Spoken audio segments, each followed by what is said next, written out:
오늘 은혜 받으실 하나님의 말씀은 구약성경 사무엘상 13장 13절부터 23절에 기록된 말씀입니다. 구약성경 428쪽에 있습니다. 우리 13절부터 마지막 23절까지를 한 목소리로 봉독하시겠습니다. 13절입니다. 사무엘이 사울에게 이르되 왕이 망령되이 행하였도다. 왕이 왕의 하나님 여호와께서 왕에게 내리신 명령을 지키지 아니하였도다. 그리하였더라면 여호와께서 이스라엘 위에 왕의 나라를 영원히 세우셨을 것이거늘 지금은 왕의 나라가 길지 못할 것이라. 여호와께서 왕에게 명령하신 바를 왕이 지키지 아니하였으므로 여호와께서 그의 마음에 맞는 사람을 구하여 여호와께서 그를 그의 백성의 지도자로 삼으셨느니라 하고, 사무엘이 일어나 길갈에서 떠나 베냐민 기브아로 올라가니라. 사울이 자기와 함께한 백성의 수를 세어보니 600명가량이라. 사울과 그의 아들 요나단과 그들과 함께한 백성은 베냐민 게바에 있고, 블레셋 사람들은 믹마스에 침쳤더니 노략군들이 세대로 블레셋 사람들의 진영에서 나와서 한 대는 오브라기를 따라서 수알 땅에 이르렀고, 한 대는 베도른 길로 향하였고, 한 대는 광야 쪽으로 스보임 골짜기가 내려다 보이는 지역길로 향하였더라. 그때 이스라엘 온 땅에 철공이 없었으니 이는 블레셋 사람들이 말하기를 히브리 사람이 칼이나 창을 만들까 두렵다 하였습니다. 온 이스라엘 사람들이 각기 보습이나 삽이나 도끼나 괭이를 버리려면 블레셋 사람들에게로 내려갔었는데, 곧 그들이 괭이나 삽이나 쇠사랑이나 도끼나 쇠채찍이 무딜 때에 그리하였으므로 싸우는 날에 사울과 요나단과 함께한 백성의 손에는 칼이나 창이 없고 오직 사울과 그의 아들 요나단에게만 있었더라. 블레셋 사람들의 부대가 나와서 믹마스 어귀에 이르렀더라. 아멘. 욥기 8장 7절에 내 시작은 미약하였으나 내 나중은 심히 창대하리라 하신 말씀 우리가 기억하고 있습니다. 사울의 일생은 그 반대였습니다. 출발을 보면 인물 준수하다고 나왔죠. 또 숨을 만큼 왕으로 피택된다고 할 때 숨을 만큼 겸손했죠. 그야말로 백성들에게 인기 만점이었습니다. 출발이 그렇게 좋았는데 이제 앞으로 우리가 계속해서 살펴볼 말씀을 통해서 그의 인생이 얼마나 비참한 종말을 맞이하는지를 보게 될 것입니다. 우리가 살아가면서 당신 참 마음에 들어요, 요즘 좋아 보이십니다, 이런 말을 듣는 것은 대단히 기분 좋은 일입니다. 더구나 그렇게 칭찬하는 사람이 나보다는 상급자, 존경받는 윗어른이 그렇게 칭찬을 한다면 더없이 좋을 것입니다. 그렇다면 세상에서 가장 존귀하신 하나님께서 너 마음에 들어, 내 마음에 꼭 들어, 이렇게 말씀하신다면, 그렇게 칭찬하신다면 얼마나 좋을까? 이것이 오늘의 질문입니다. 하나님 마음에 맞는 사람은 다윗의 일생을 통해 알 수가 있듯이 그가 실수하고 허물도 있었고 넘어진 적도 있었지만 결국 하나님 말씀에 순종하는 사람이 하나님 마음에 합당한 사람이구나 라는 사실을 배울 수가 있습니다. 13절은 사울 왕이 여호와의 명령을 지키지 않았다고 증언합니다. 사무엘이 사울에게 이르되 왕이 망령되이 행하였도다. 왕의 하나님 여호와께서 왕에게 내리신 명령을 지키지 아니하였도다. 그리하였더라면 여호와께서 이스라엘 위에 왕의 나라를 영원히 세우셨을 것이거늘. 망령되이 행하였도다는 말은 히브리어 본문의 의미를 고려할 때 사울 왕이 어리석고 미련하게 행동했다는 뜻입니다. 그 어리석은 행동은 여호와 하나님의 명령을 지키지 않은 것인데, 사무엘 선지자를 통해서 하나님은 7일 동안 기다리라고 그랬는데 기다려도 선지자가 오지 않으니까 자신이 직접, 자격 없는 자신이 직접 제사를 집례한 일입니다. 역대상 21장에서 다윗 왕이 임의로 하나님의 허락 없이 자신만의 생각으로 인구조사를 했을 때, 그리고 역대하 16장에서 아사왕이 국가적 위기 상황에서 하나님을 의지하지 않고 이방나라인 아람왕의 도움을 청했을 때 망령되이 행하였도다, 이 표현을 사용을 했습니다. 하나님을 신뢰하지 않고 인간적인 방법으로 국가적 위기를 극복하고자 하는 것은 지극히 어리석은 행동, 망령되이 행하는 일이고 그 결과가 참혹합니다. 다윗왕의 인구조사 결과 하나님의 심판을 받아서 이스라엘 전역에 전염병이 퍼졌고 아사왕은 아람 군대를 소나기에 넣을 절호의 기회를 잃게 될 뿐만 아니라 오히려 아람의 침공까지 받게 됩니다. 마찬가지로 사울왕의 망령된 행위도 참담한 결과를 가져옵니다. 사무엘상 10장 8절에 의하면 사무엘이 사울에게 자신이 올 때까지 길갈에서 7일 동안 기다리라고 말했는데 오늘 본문에서는 그것이 여호와의 명령이라고 말합니다. 하나님의 대변자인 사무엘 선지자가 한 말이 곧 하나님의 말씀이라는 것입니다. 사울이 만약 사무엘 선지자를 통해서 전해진 여호와의 말씀을 듣고 순종했다면 그 가문이 영원히 이스라엘 왕위를 이을 수도 있었는데 그렇게 하지 않았기 때문에 사울 입장에서 너무너무 안타까운 결과를 가져왔다는 것입니다. 일수불퇴한 바둑에서 한 번만 물리면 내가 이길 수도 있고 더 판을 길게 끌고 갈 수도 있는데 장기판 하나 외통수 한 번만 물려두면 판을 뒤집을 수가 있는데 이 한 번의 심각한 죄가 패가 멸문의 파장을 몰고 온 것입니다. 14절에서 사무엘은 사울의 왕조가 길지 않을 것이라고 경고합니다. 지금은 왕의 나라가 길지 못할 것이라 여호와께서 왕에게 명령하신 바를 왕이 지키지 아니하였으므로 여호와께서 그의 마음에 맞는 사람을 구하여 여호와께서 그를 그의 백성의 지도자로 삼으셨느니라 하고, 왕의 나라가 길지 못할 것이라는 말은 사울 왕조가 당대로 막을 내릴 것을 의미하는 것입니다. 또다시 하나님의 종 사무엘이 한 말을 지키지 않은 것이 여호와의 명령을 지키지 않은 것이라고 기록되어 있습니다. 자신을 왕으로 기름 부어서 세웠던 그 선지자로부터 이제 끝이요, 더 이상 하나님이 안 봐주신다고 하셨소 라고 말을 들었을 때 사울의 심정이 어땠을까? 사울은 자신의 행동이 왕자에서 물러나야 할 만큼 그렇게 큰 죄라고 생각하지 않았을 것입니다.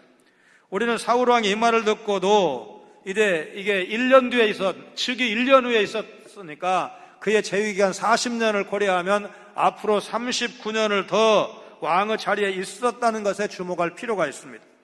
성경이 하나님의 관점에서 인간의 시간과 역사를 평가한다는 사실입니다. 하나님과의 관계가 끊어진 이후로는 사울이 얼마나 오랫동안 이스라엘의 왕위에 있었고 어떤 업적을 이루었는가 의미가 없습니다. 성경이 주목하는 것은 하나님의 마음에 합당한 삶을 살았느냐, 그렇지 않았느냐, 이것이 중요한 것입니다. 우리는 하나님이 다스리시는 영원한 세계에서 평가받을, 심판받을 순간이 기다리고 있습니다.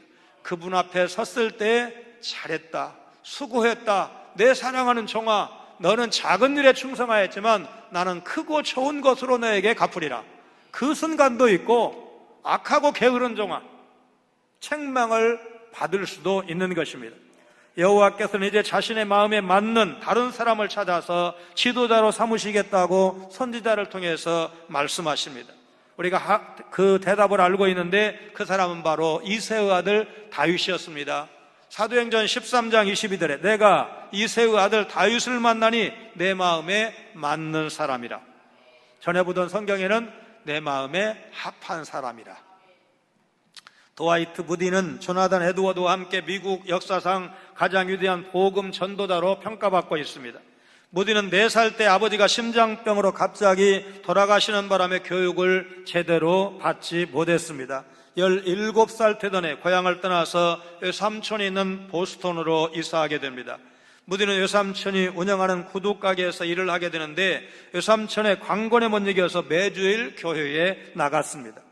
여기서 무디의 생애에 엄청난 영향을 끼치게 될 인물을 만나게 됩니다. 바로 에드워드 킴볼입니다. 당시 교회학교 교사였던 킴볼은 헌신적인 교사였고 자기 반 아이들이 예수님을 좀 더 깊이 알도록 많은 노력을 아끼지 않았습니다. 그러던 중에 그의 반에 무디가 출석하게 된 것입니다. 킴볼 선생님은 가난한 무디에게 성경책을 선물했습니다.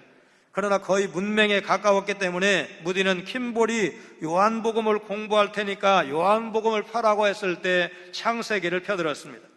너무나 무안하고 자존심이 상하게 된 무디는 다음 주일 교회에 나오지 않았습니다. 킴볼 선생님의 설득으로 다시 교회에 오게 된 무디는 킴볼 선생님이 매주 그를 가르쳐주는 헌신적인 도움 끝에 1년 뒤에는 성경을 스스로 읽을 수 있게 되었습니다. 그러던 어느 날 킴볼 선생님은 무디가 일하는 구두방으로 찾아왔습니다. 무디의 영혼을 걱정하던 킴볼 선생님은 몇 번이나 망설이다가 그날 마음을 정하고 찾아온 것입니다. 조용히 무디의 어깨에 손을 얹고는 무디야, 난 주님께서 널 얼마나 사랑하시는지를 이야기하고 싶구나. 너는 예수님을 영접한 체험이 있니? 글쎄요, 어머니를 따라 어린 적부터 교회를 다녔고 지금도 다니고 있는 거요. 내 말은 네가 개인적으로 죄사함을 받고 거듭난 적이 있는가를 묻고 있는 거야. 나는 너의 영혼을 두고 기도를 많이 했단다. 오늘 복음을 받아들이지 않겠니? 킴볼 선생님의 이 말은 형식적인 신앙생활에 젖어있던 무디의 영혼을 일깨워 주었습니다. 그날 무디는 죄악된 자신의 모습을 발견하게 되었고 그와 동시에 예수 그리스도를 구세주로 받아들여 자신의 모든 죄가 용서받았다는 확신을 갖게 되었습니다. 훗날 무디는 당시의 심정을 이렇게 고백했습니다. 그리스도의 은혜로 죄사함을 받은 날 아침 밖으로 나가 만물을 보았습니다. 태양이 그토록 아름답게 보인 적은 없었습니다. 지저귀는 새소리도 내 마음을 감동시켰습니다. 모든 것이 달라진 것입니다. 그는 구원의 감격에 즉시 어머니께 편지를 씁니다. 어머니 기뻐해 주세요. 1837년 2월 5일은 제가 어머니의 아들로 태어난 생일이지요. 18년이 지난 오늘 4월 21일은 성령으로 제 영혼이 거듭난 날입니다. 그렇게 거듭난 무디는 하루도 빼놓지 않고 복음을 증거했는데 나중에 그의 사역 규모가 커졌을 때 이제 행정적인 일을 많이 하게 됩니다. 조직이 커지게 되면 도장 찍는 일, 미국 사람들은 사인하니까 사인할 일, 결제할 일이 많아지니까 개인 전도하는 게 어려워졌습니다. 그런데도 그가 개인 전도를 포기하지 않았는데 어느 날은 너무 바쁘게 이제 뛰다가 이제 일을 다 마치고 기도하고 잠자리에 들었는데 그날 전도를 안 한 거예요. 그래서 다시 나와서 거리에 나가보니까 밤이 늦어가지고 사람들이 다 들어가 버리고 만날 수가 없는 거예요. 그런데 저쪽에 보니까 전봇대에다가 일 보는 사람이 있는 거예요. 그 사람에게 찾아가서 예수 믿으라고 권했는데 그 반응이 어땠을까요? 사실 미친 거는 술 친 사람이 미친 거나 마찬가지인데 그 사람이 이 미친 아무개야 이러면서 무디를 모욕을 했습니다. 그러나 그게 끝이 아니었어요. 나중에 이 사람이 다시 무디를 찾아와가지고 무디 선생님, 그날부터 내가 내 마음에 감동이 있어서 나오지 않고는 견딜 수가 없었습니다. 이렇게 해가지고 그 사람이 돌아왔다는 거 아닙니까? 40년 동안 영국과 미국에서만 100만 명이 넘는 사람들을 그리스도께로 인도했습니다. 무디는 고등교육을 받지 못했지만 세계의 학교를 세웠고 라디오와 텔레비전이 없던 시대에 1억 명이 넘는 사람들에게 복음을 증거했습니다. 말하자면 전설이 된 겁니다. 조영기 목사님이 위대한 복음 전도자다. 지금도 살아있는 독일의 라인하르트 본케라고 하는 굉장한 또 목사님 계셔요. 아프리카에서 집회하면 200만 명, 300만 명이 모인다는 그런 분인데 누가 더 뛰어나다, 빌리그레암 목사님이 더 업적이 뛰어나다 이러는데 여러분, 그래도 말하자면 강당을 만들 수가 있고 마이크 시설을 활용할 수가 있고 텔레비전을 활용할 수 있었던 시대하고 말 타고 다니면서 여러분 복음을 증거했는데 1억 명을 넘게 전도하고 100만 명 이상의 회심자를 낸 것은 무디가 유일합니다. 전설이 된 겁니다. 무디가 이처럼 위대한 붕사가 될 수 있었던 데는 주일학교 시절 킴볼 선생님의 헌신적인 가르침과 그가 보여준 사랑이 아니었다면 가능할 수가 있었을까? 그리스도의 사랑으로 충만한 헌신된 교사 한 사람이 주일학교 학생에게 얼마나 큰 영향력을 미칠 수 있는지를 보여주는 그런 좋은 본보기입니다. 우리 모두가 무디 같은 위대한 전도자가 될 수는 없지만 그러나 킴볼 같은 교사는 될 수가 있습니다. 하나님께서 보내주신 천하보다 귀한 우리 학생들, 우리 구역 식구들을 예수님의 마음으로 한 영혼 정성을 다해 가르치고 사랑으로 돌볼 때 내가 가르친 학생 가운데 무디도 나올 수 있다는 사실, 빌리그램 같은 학생이 나올 수도 있다는 사실은 여러분 하나님께서 일하시기 때문입니다. 누가복음 9장 48절에 그들에게 이르시되 누구든지 내 이름으로 이런 어린아이를 영접하면 곧 나를 영접하며 또 누구든지 나를 영접하면 곧 나를 보내신 이를 영접함이라. 너희 모든 사람 중에 가장 작은 그가 큰 자니라. 평범한 교회학교 교사였던 킴볼이 그날 용기를 내지 않았다면 위대한 전도자 무디는 세상에 존재하지 않았을 것입니다. 당시 무디가 회심했던 보스턴의 구둣방에는 이런 글귀가 적혀 있습니다. 천도자 D.L. 무디 이 방에서 회심하다.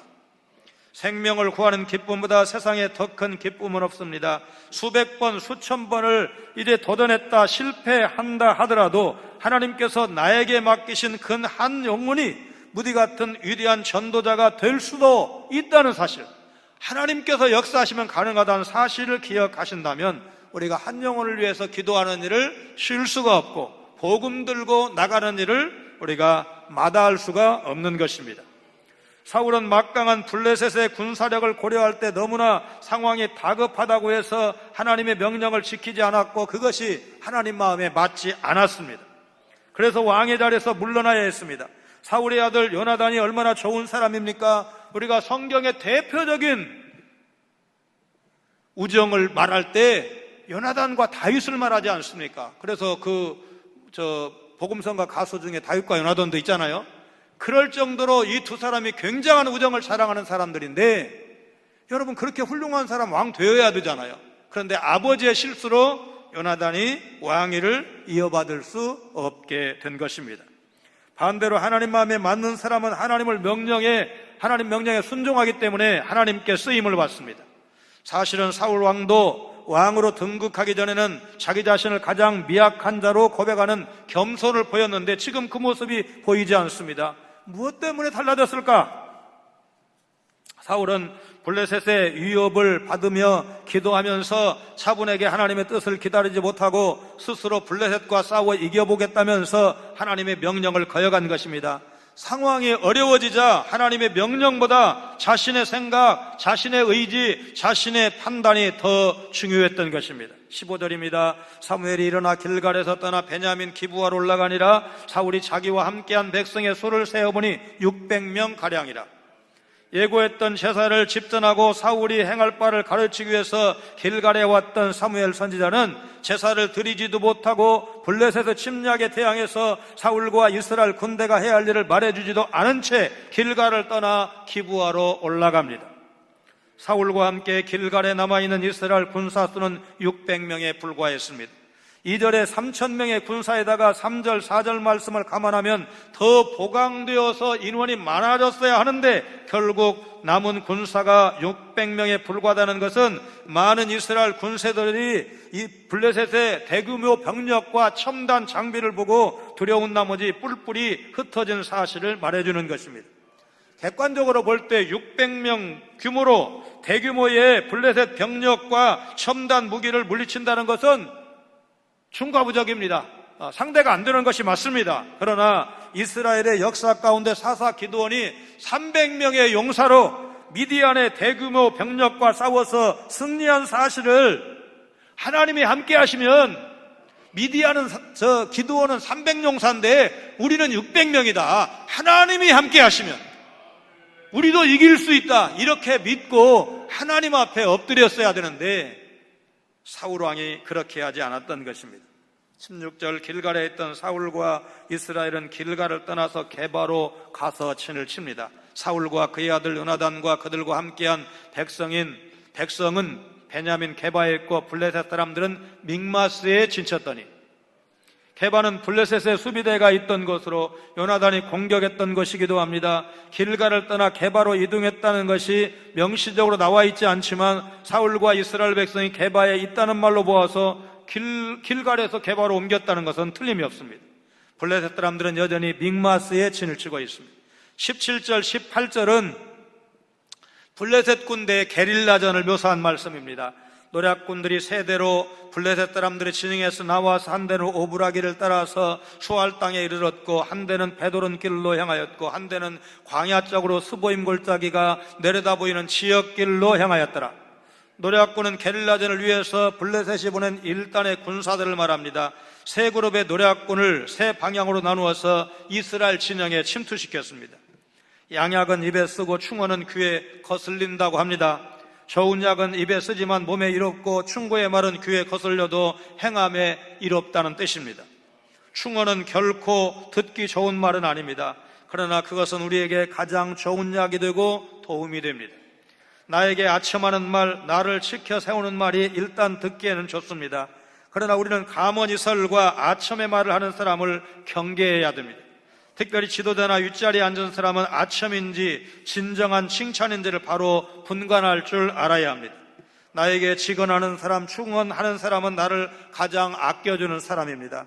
우리는 그런 이웃을 고맙게 생각해야 됩니다. 아첨은 우리에게 둘러싸일 때, 감언 이설을 하는 간신들의 장막에 포위될 때 사리 판단이 어두워져서 큰일을 그르치고 파멸에 빠지기 쉽다는 것을 사울이 보여주었습니다. 충고의 말이 가장 필요한 사람은 충고를 가장 싫어한다고 말한 영국의 정치가 체스터필드의 말은 인간성의 약점을 갈파한 명언입니다. 옛날 중국의 우임금은 자기에게 바른 충고를 하는 사람에게 고맙다는 인사를 했다고 합니다. 우리는 그런 성인이 되기는 쉽지 않습니다. 그러나 최소한 충고의 귀를 기울이고 충고해야 되는 사람을 멀리 하지 않아야 합니다. 충고를 사려 깊게 듣고 나를 돌아보는 기회로 삼는다면 놀라운 자기 성장과 발전의 계기가 될 것입니다. 물론 충고자 입장에서는 충고를 받는 사람의 체면을 생각해서 여러 사람이 있는 데서 공개적으로 하다가 그게 망신이 되고, 또 이제 다르게 생각을 하게 되면 이제 관계가 이제 나빠질 가능성이 높기 때문에 이제 지혜롭게 해야 될 책임이 있겠죠. 하나님은 우리가 지금보다 더 어려운 상황에 처하게 될지라도 하나님 말씀에 순종하기를 원하십니다. 자신의 뜻과 의지를 내세우기보다 끝까지 하나님의 말씀을 붙들면서 순종하기를 원하십니다. 하나님 마음에 맞는 사람은 곤경에 처해도 하나님께 순종하는 사람입니다. 이스라엘의 공신 다윗이 사울로부터 억울하게 쫓김을 당하면서도 그를 잡을 절호의 기회가 왔어도 그를 공격하지 않은 것을 통해서 우리는 배울 수가 있습니다. 그러므로 상황이 점점 더 어려워져도 불안해하거나 두려워하지 않으시기 바랍니다. 오히려 하나님의 말씀을 붙들고 인내할 때 하나님은 그를 기쁘게 여기시고 전능하신 그분의 손으로 구원해 주실 것이다. 믿으시기를 주의 이름으로 축원합니다. 하나님 마음에 맞는 사람은 자신이 가진 능력이 없어도 피하지 않고 말씀에 순종하는 사람입니다. 19절은 블레셋은 철기 문화를 가지고 있다고 했는데, 그러면 그 당시에 이스라엘은 무슨 문화를 가지고 있을까요? 그때 이스라엘 온 땅에 철공이 없었으니 이는 블레셋 사람들이 말하기를 히브리 사람이 칼이나 창을 만들까 두렵다 하였습니다. 철공은 철을 다루는 기술자를 말하는데, 블레셋에는 철 기술자들이 있었지만 이스라엘에는 없었습니다. 당시 블레셋은 철제 무기를 제조함으로 이스라엘보다 우월한 군사력을 자랑하고 있었습니다. 미국과 중국의 군사력을 비교해서 들려드린 적이 있습니다. 여러분 기억하시죠? 미국의 육군과 다른 타군, 그러니까 해공군 도움 받지 않고 미국의 육군과 중국군 전체가 싸우면 미국 육군이 이깁니다. 미국의 공군과 중국군 전체가 싸우면 미국 공군이 이깁니다. 미국 해군과 중국군 전체가 다 덤벼도 미국 해군이 이깁니다. 여기까지는 어느 정도 이해가 돼요. 네 번째가 해병대인데 미국 해병대하고 중국군 전체하고 싸워도 객관적인 전력으로 미군이 이깁니다. 그게 엄연한 현실입니다. 그런데 우리나라 국방력하고 일본의 국방력을 비교했을 때 순위가 바뀌었어요. 전에는 우리가 한 단계가 더 높았어요, 일본보다. 왜냐하면 일본은 자위대잖아요. 그래서 군대 수가 26만 밖에 안 돼요. 그 다음에 무슨 핵무기는 없잖아요. 또 큰 항공모함도 없잖아요. 그러니까 이제 나머지 이렇게 그 군사력을 비교했을 때 우리가 한 단계 높고 일본이 한 단계 아래였었는데 이게 바뀌었어요. 일본이 한 단계 위로 올라가고 우리가 낮아졌어요. 그 이유가 뭐냐? 스텔스 전투기를 일본이 100대, 우리는 41대 도입한 결과입니다. 우리 아직 41대가 다 안 들어왔어요. 그러니까 미국을 빼놓고는 스텔스 전투기를 가장 많이 보유한 나라가 일본이요. 그래서 순위가 바뀐 거예요. 이제 좀 생각할 부분이죠. 말하자면 대통령이나 국방부나 국회의원들이 생각해야 될 부분입니다. 어쨌든 이 이야기를 하는 이유가 뭐냐면 3,000년 전 이야기가 3,000년 전 이야기가 아니고 오늘 우리 현실을 보는 것 같습니다. 우리나라 미사일 사거리 제한 풀린 지가 얼마 되지 않았습니다. 트럼프 대통령 말 작년에 풀어줬습니다.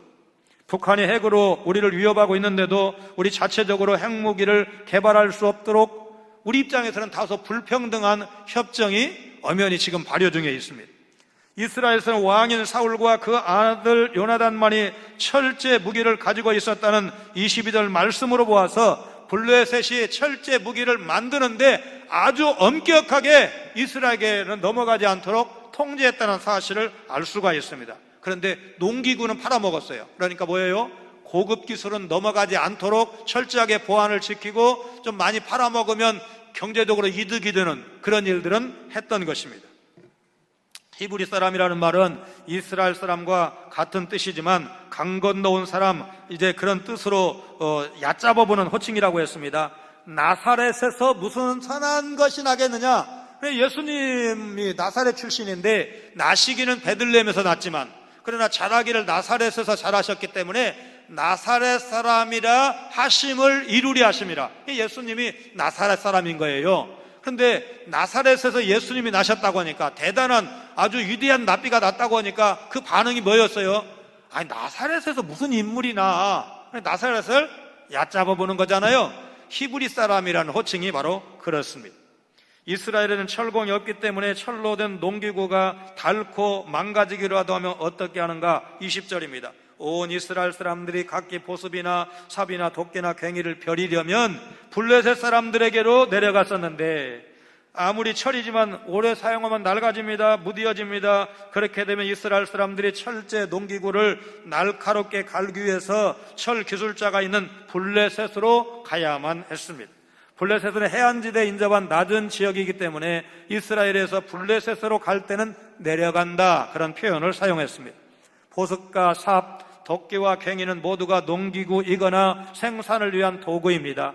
보습은 땅을 개간할 때 쓰는 농기구인데 그냥 우리 쟁기를 생각하면 됩니다. 벼리다라는 말, 이제 어르신들은 다 아는 말입니다. 대장간에서 뜨거운 불에 달구어서 때리고 물에 식혔다 다시 뜨겁게 달구어서 때리는 일을 반복해서 이제 날카롭게 하는 것을 벼린다, 그렇게 표현을 하죠. 21절입니다. 곧 그들이 괭이나 삽이나 쇠사랑이나 도끼나 쇠 채찍이 무딜 때에 그리하였으므로, 이스라엘 사람들이 괭이, 삽, 쇠사랑, 도끼, 철제 농기구가 묻어지면 철 기술자가 있는 블레셋에 가서 그것을 갈아왔는데 여러분 공짜로 했겠습니까? 돈을 받고 해줬을 겁니다. 경제개발 시대에 우리나라에 원천 기술이 없어서 로열티라는 이름으로 선진국에 지불하는 대가가 상당했습니다. 우리가 늘 쉽게 그래도 비교적 먹을 수 있는 딸기나 포도도 로열티를 물어줍니다. 그 다음에 장미, 우리가 접할 수 있는 장미, 그러니까 그냥 다 그렇다고 해도 틀림없어요. 왜냐하면 시장에 유통되는 장미의 98%가 로열티를 물어요. 근데 그게 장난이 아니에요. 그 묘목 하나에 시장에서 구체적으로 잘 모르겠어요. 만약에 3,000원에 팔린다, 그러면 그 중에서 1,000원 내지 2,000원이 로열티야. 이게 품종에 따라 다른 거예요. 장미가 이쁘죠? 향기도 좋잖아요. 근데 엄청나게 돈을 지불하고 사실은 수입을 하는 거예요. 왜냐하면 우리가 원천 기술이 없기 때문에 그런 것입니다. 싸우는 날은 다른 나라들과 전쟁하는 때를 말합니다. 22절, 싸우는 날에 사울과 요나단과 함께한 백성의 손에는 칼이나 창이 없고 오직 사울과 그의 아들 요나단에게만 있었더라. 사울이 왕으로 있던 시절 이스라엘의 철제 무기인 칼과 창을 가지고 있었던 사람은 왕인 사울과 그 아들 요나단 정도였습니다. 이스라엘은 블레셋보다 무기 제조 기술이 훨씬 뒤떨어져 있었고 이것은 전쟁의 승패를 가르는 중요한 요인이 되었습니다. 칼과 창이 보편화되지 않았다면 이스라엘 사람들은 무엇로 전쟁을 했을까? 쉽게 표현하면 농기구 들고 가서 싸운 거예요. 그리고 화살, 물매하면 생각나는 사람 있죠? 다윗이 골리앗을 잡을 때 첨단 무기로 잡은 게 아니고 물매로 목동 시절에 갈고 닦은 실력으로 골리앗을 잡았습니다. 23절입니다. 블레셋 사람들의 부대가 나와서 믹마스 어귀에 이르렀더라. 블레셋은 드디어 주둔하고 있던 믹마스에서 나와서 믹마스 어귀에 진을 쳤다고 했는데 이스라엘 공격하기 위해서 이제 좀 더 앞으로 나왔다는 뜻입니다. 그러면 군대의 수가 드러납니다. 첨단 무기가 드러납니다. 이스라엘 병사들 입장에서는 더 오금이 저릴 상황이 된 것입니다. BC 53년에 시저가 이끄는 로마 군대가 도보 해협을 건너서 영국을 향하고 있었습니다. 해전에서 약했던 로마군은 군함이라고 할 수도 없을 정도로 조악한 배를 타고 있었습니다. 도보 해협을 건너다가 파도에 배가 부서져서 파편을 붙잡고 떠내려가는 병사들도 있을 정도였습니다. 그럼에도 로마군은 무사히 상륙했고 영국을 점령했습니다. 로마군을 상대하던 영국 해군이 더 약했기 때문입니다. 이때의 경험으로 영국은 해군의 중요성을 깨닫고 막대한 투자를 했습니다.